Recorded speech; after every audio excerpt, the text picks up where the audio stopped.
עכשיו תורו של הדור הממש צעיר לברך, וזו תהיה הזדמנות שלו להחזיק רמקול ולעמוד לפנינו. וראשונה וחביבה נזמין את האחות של עמית, שלי.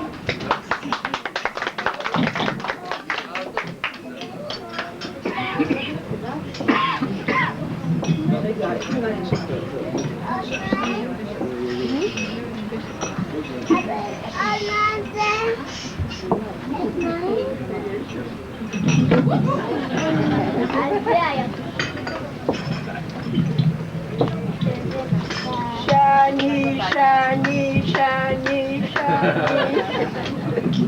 אבל מהמשטרה. קירת בשביל. אני חלם.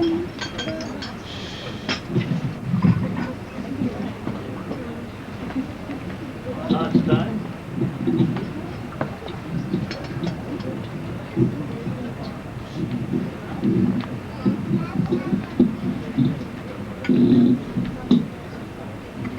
אמרו לי שאני חייבת לברך, אמרו לי לא להפסיק לחייך.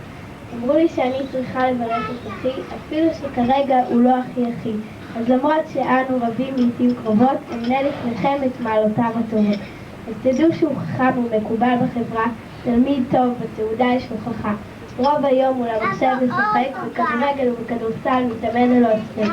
קם בבוקר מוקדם לבעיות ולא אוהב רכילויות. עוזר לי בשיעורי בית וחשבון, במקצוע הזה הוא פשוט גאון.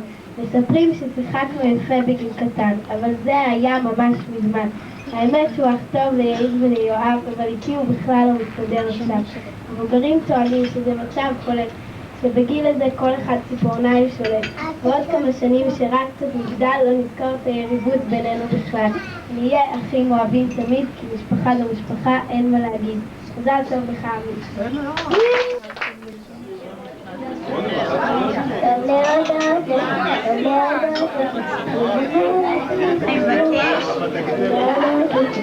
אל צלם.